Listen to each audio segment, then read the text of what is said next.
Mesdames, Mesdemoiselles, Messieurs, bonjour. Notre titre, c'est aujourd'hui réinventer l'hôtellerie et bon nombre de ceux qui sont dans la salle y contribuent au quotidien. Je vous souhaite une excellente et enrichissante matinée.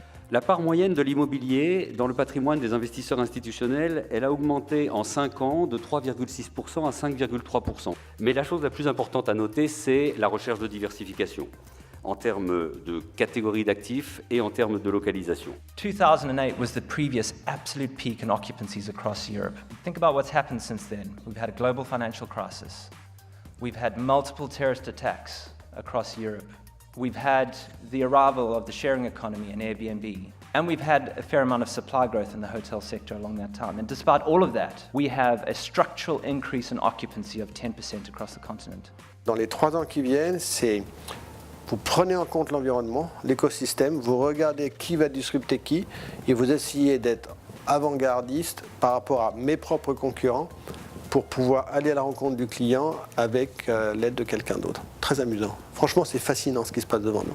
Pour 2018, on considère que des événements tels que les Jeux Olympiques, tels que la Ryder Cup, devraient permettre effectivement d'avoir au global une croissance qui devrait se conforter et accompagner la dynamique effectivement économique générale que l'on peut observer sur le marché français. La majeure partie de la croissance mondiale du tourisme, qui est à 85% par an depuis 15 ans, ce sont des citadins qui vont dans les villes et la motivation principale, c'est la culture. Donc ce qui porte la croissance mondiale du tourisme, c'est la culture, au sens large. Patrimoine, musée, événements, mais aussi art de vivre. If me as a customer, I'm asking Google Home questions and/or bookings tool questions, how are these tools getting more intelligent and who's going to have what data? What our proposition does is it allows you to narrow down to a hotel choice, which is in the location you want, the type of hotel you're after, and actually very quickly get to a choice. So you've chosen your hotel and then you have the OTA price, maybe 2 or 3 OTA prices, you have the supplier price. And actually now, different from in regular search, this allows the supplier to have a competitive advantage, or at least be on par.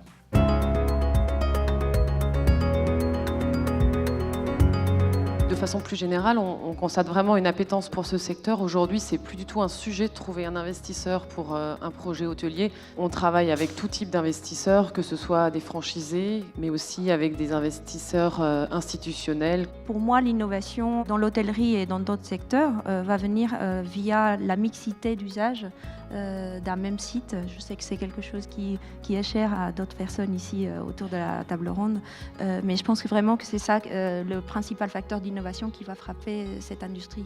Il faut considérer le fait que depuis 15-20 ans, l'hôtellerie a complètement changé, notamment grâce à Google, Facebook, TripAdvisor, etc. En fait, ça affaiblit la marque.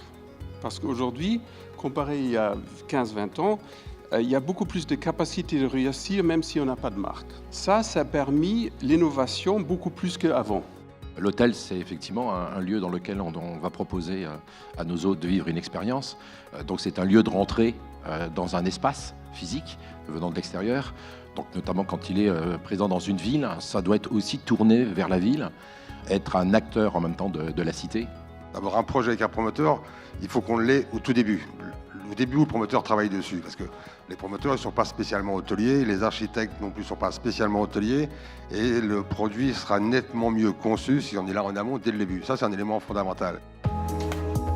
La dernière table ronde est quand même une table ronde exceptionnelle parce que tout le monde veut investir et on se pose la question comment investir. J'achète ou je construis, donc on a le choix et donc c'est quand même un paysage formidable qui nous attend demain. Merci et à très bientôt.